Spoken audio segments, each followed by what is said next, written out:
حسن بصری رضی اللہ تعالیٰ عنہ فرماتے ہیں اپنی توبہ کا واقعہ، فرماتے ہیں کہ میں امیر کبیر شخص تھا اور بصرہ کے بازاروں کے اندر دکھی پریشان لوگوں کی مدد کے لیے بھی نکلتا تھا۔ ایک دن میں بازار میں جا رہا تھا کہ ایک خاتون مجھ کو نظر آئی، اتنی خوبصورت جیسے چاند کا ٹکڑا ہو۔ میں نے مسلسل اس کی طرف دیکھنا شروع کر دیا۔ اس نے کہا اما تستحی، تجھے حیا نہیں آتی، مجھے دیکھے جا رہے؟ کہتے ہیں میں نے کہا ممن، کس سے حیا کر؟ تو اس عورت نے کہا فمن یعلم خائنۃ الاعین وما تخفی الصدور، اس سے حیا کرو جو دلوں کے بھید جانتا ہے، جو آنکھوں کی خیانت کو جانتا ہے، اس سے حیا کرو۔ کہتے ہیں یہ بات تو بہت بڑی تھی، لیکن اس کا حسن ایسا تھا کہ مجھے اس کے باوجود اس کی طرف رغبت رہی اور میں مسلسل اس کو دیکھتا رہا۔ اس نے پھر مجھے کہا کہ کیا معاملہ ہے کہ تم میری طرف دیکھنا چھوڑتے نہیں ہو، کون سی چیز پسند آئی؟ تو کہتے ہیں میں نے اس کو کہا کہ تیری جھیل سی آنکھوں میں ڈوبنا چاہتا ہوں اور یہ میرے لیے ایک باعث کشش ہے۔ اس نے کہا تم رکو، شاید تمہارا مطلوب پورا ہو جائے۔ میں وہاں رکا اور وہ اپنے گھر چلی گئی۔ تھوڑی دیر کے بعد اس کی خادمہ تشت کے اوپر کپڑا ڈالا ہوا ہے اور میرے طرف بڑھایا۔ کہتے ہیں میں نے جب کپڑا اٹھایا تو اس کے اندر اس کی 2 آنکھیں تھیں اور اس کے اوپر لکھا ہوا تھا کاغذ پہ ٹکڑے پہ لا اريد عینا یفتتن بسببها احدا، میں ان آنکھوں کو رکھنا ہی نہیں چاہتی جس کی سبب سے ایک مومن فتنے میں پڑ جائے۔ کہتے ہیں کہ میں نے اپنی داڑھی کو پکڑا اور زاروں کے تار رونے لگا۔ میں نے کہا اے حسن بصری تو اس عورت سے بھی گیا گزرا ہے، اتنا خوف اس کے سینے کے اندر؟ کہتے ہیں میں داڑھی کو پکڑ کے زاروں کے تار رویا اور گھر چلا گیا۔ ساری رات میں نے توبہ میں گزاری۔ جب صبح کا سفیدہ طلوع ہوا میرے دل میں خیال آیا جس نے اپنی آنکھیں وار دی اس سے بھی تو معذرت کر رہا ہوں، اللہ سے تو معافی مانگی۔ کہتے ہیں کہ میں صبح اٹھا اور جب اس عورت کے گھر کے دروازے کے قریب پہنچا تو اس کا جنازہ نکل رہا تھا۔ میں پھر بڑا پریشان ہوا، واپس آیا، سارا دن مشکل میں گزارا۔ رات جب میں سویا تو وہ عورت مجھے خواب میں ملی۔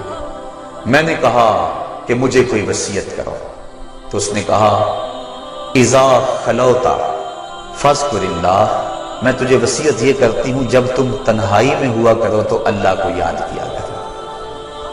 وَإِذَا أَصْبَحْتَ وَأَمْسَيْتَ فَاسْتَغْفِرِ اللَّهَ وَتُبْ إِلَيْهِ، اور جب تم صبح کرو یا شام کرو تم استغفار پڑھا کرو اور اللہ سے توبہ کیا کرو۔ حضرت حسن بصری فرماتے ہیں کہ اس عورت کا یہ عمل مجھے توبہ کے راستے پہ ڈال لیا، پھر وہ حسن بصری زمانے کے امام اور مقتدا بنے۔ تو انسان جب عبرت حاصل کرنے پہ آتا ہے تو ایسے اسباب اس کے لیے مہیا ہو جاتے ہیں، توبہ کرنے میں دیر نہیں کرنی چاہیے۔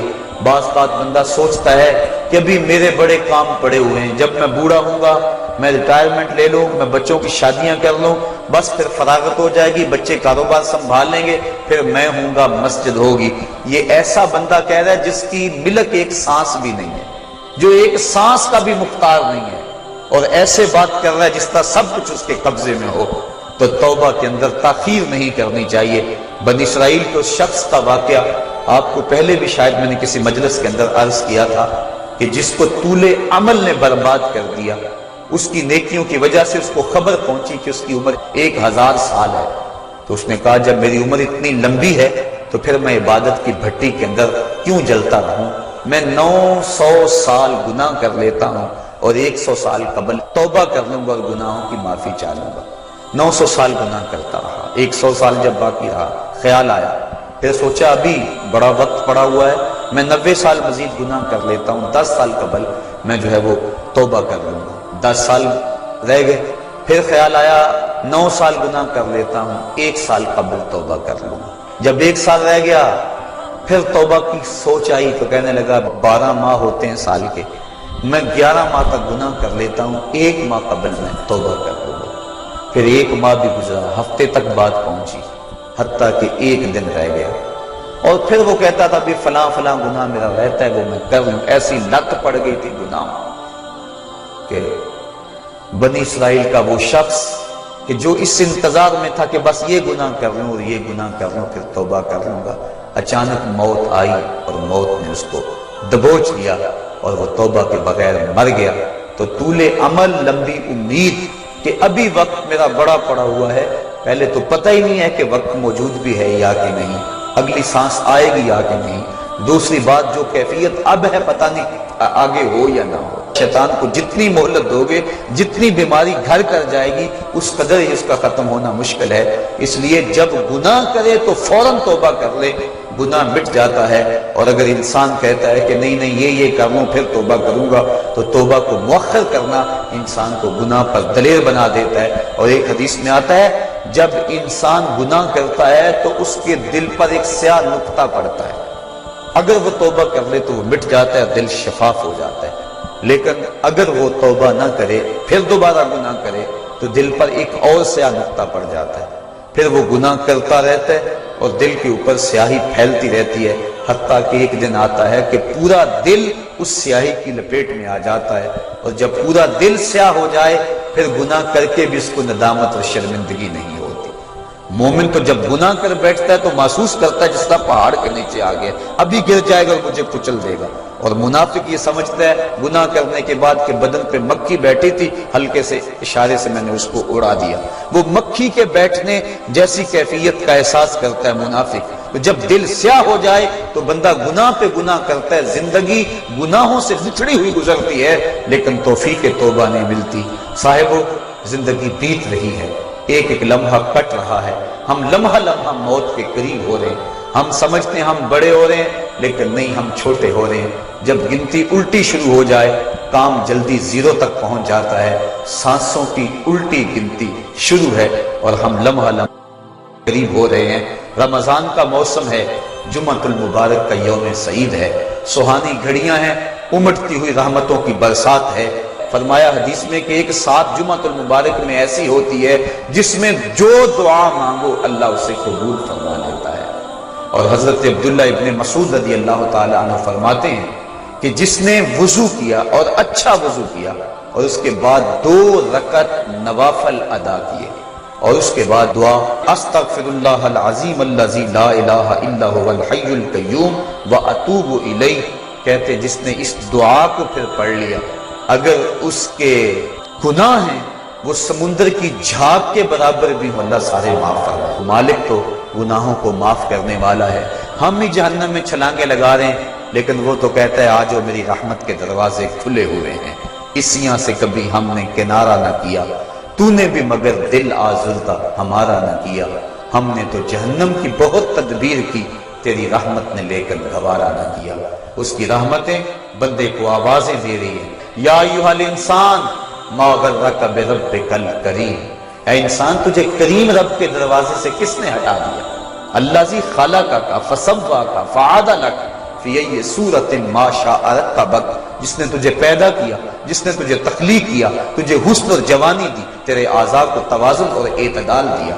ذرا دیکھ تو صحیح، ماضی کو جھانک کر کے تو دیکھ، تیرے ہاتھ تھے پکڑنے کا سلیقہ نہیں تھا، تیری ٹانگیں تھی چلنے کا طریقہ نہیں تھا، تیری زبان تھی بولنے کا اسلوب تجھے نہیں آتا تھا، تو دودھ بھی مانگنا ہوتا تو روتا تھا۔ ہم نے تیری ماں کے سینے میں تیرے لیے پیار ڈال دیا، اگر ماں کے سینے میں پیار نہ ڈالتے بتا تو بچہ تیری گندگی سے لتھڑ جاتا تھا، ماں صاف کرتی تھی، اگر ماں کے سینے میں یہ پیار نہ ہوتا تجھے کیڑے پڑ جاتے۔ آج تیری چھاتی میں زور ہے، آج ہاتھیوں کو تو بٹھا لیتا ہے، آج شیروں کو تو نچا لیتا ہے، زمانہ تیرا باج گزار ہے، آج تو منسٹر ہے، آج تو مولوی ہے، آج تو مفتی ہے، آج تیرے نام کی دہائی ہے، آج تو عہدہ قضا پہ فائز المرام ہے، آج تو عہدہ صدارت پہ فائز المرام ہے، آج تو ناظم ہے، آج دولت کی ریل پیل تیرے گھر میں ہے، آج تیری فوجیں تیرے پشت پہ ہیں، آج کوئی تجھے پوچھنے والا نہیں، لیکن ذرا پلٹ کے دیکھ کہ ماضی میں تو تھا کیا۔ اچھا پیچھے نہیں پلٹ کے دیکھنا تو ذرا آگے پلٹ کے دیکھ لے، پھر دوبارہ ہو وہی حالت، ڈنڈے کو پکڑ پکڑ کے چلے گا، پھر ڈنڈا بھی جواب دے گا، چارپائی سے لگ گیا، فالج ہو گیا۔ گھر والوں نے 4 دن تو بڑی خدمت کی، آخر انہوں نے بھی کام پہ جانا، پھر بیویوں کے سپرد کر کے چلے گئے، کتنی دیر خدمت ہوگی؟ اب سارے تنگ آ گئے، آہستہ آہستہ منہ سے یہ دعائیں نکلنے لگی، اللہ بابے کو پردہ دے دے تو ٹھیک ہے، بتا ہم تجھے پردہ نہ دیتے تو کیا کرتا؟ ہم نے زندگی دی، یہ بھی ہمارا احسان، اب تو اس حالت میں ہے کہ تیرا دھڑ مارا گیا، چارپائی پہ لگ گیا، بولو براز اوپر، مصیبت بن گئی، گھر والے بھی تنگ، تجھے اندر سے نکال کر برآمدے میں رکھ دیا کہ بابا کھانستا ہے، بچے ڈسٹرب ہوتے ہیں، جراثیم پھیلتے ہیں، اب تجھے باہر رکھ دیا گیا، تو اپنے آپ سے تنگ آ گیا۔ ڈاکٹر کو کہتا ہے لگا زہر کا ٹیکہ، ڈاکٹر زہر کا ٹیکہ بھی لگائے، بتا تجھے موت نہ آئے تو کیا کرے؟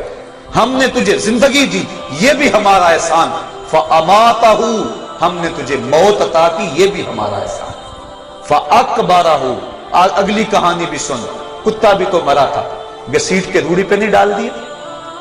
بکری بھی تو مری تھی، گھسیٹ کے روڑی پہ نہیں ڈال دیا؟ اگر تجھے بھی پکڑ کے روڑی پہ ڈال دیا جاتا تو کیا کر سکتا تھا؟ لیکن ہم نے کہا نہیں نہیں، یہ میرا شاہکار ہے، اس کو غسل دو، بیری کے پتے بھی ڈال لو، صفائی ستھرائی خوب ہو جائے، چٹے لباس کا کفن دو، سند سند پہ خوشبو ملو، اب سارے تجھے دیکھنے آ رہے ہیں تو دولہا بنا، تیرا منہ دیکھنے سارے آ رہے ہیں، ساری بستی امڑی آ رہی ہے تجھے دیکھنے کے لیے۔ پھر تیری چار پائی اٹھی، چار بندوں نے اٹھایا، کندھا بدل بدل کے چلتے ہیں، ہر ایک کی خواہش ہے کہ میں کندھا دے لوں۔ پھر میں نے کہا تیز نہ چلنا، میرے شاہکار کو کہیں جھٹکا نہ لگے۔ پھر تیرا اعزاز اور تیرا پروٹوکول کہ امام کعبہ بھی ہو تو وہ پیچھے اور تجھے آگے رکھا گیا۔ انسان ذرا غور تو کر، تو کس چیز پہ نازا ہے اور بھول گیا اس رب کو؟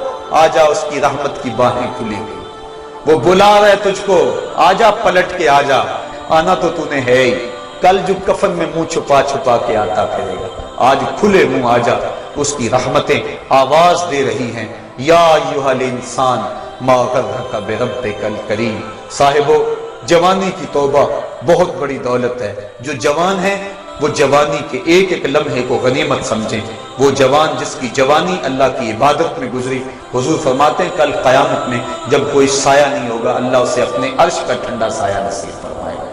اور بڑھاپے کے اندر بھی توبہ بڑی دولت ہے، وہ جوانی کی فضیلت زیادہ ہے، لیکن بڑھاپے کے اندر بھی توبہ نصیب ہو جائے تو یہ بھی بہت بڑا اعزاز ہے، ورنہ ہوتا یہ ہے کہ قبر میں ٹانگیں ہوتی ہیں اور گناہ پہ گناہ کیا جا رہا ہے۔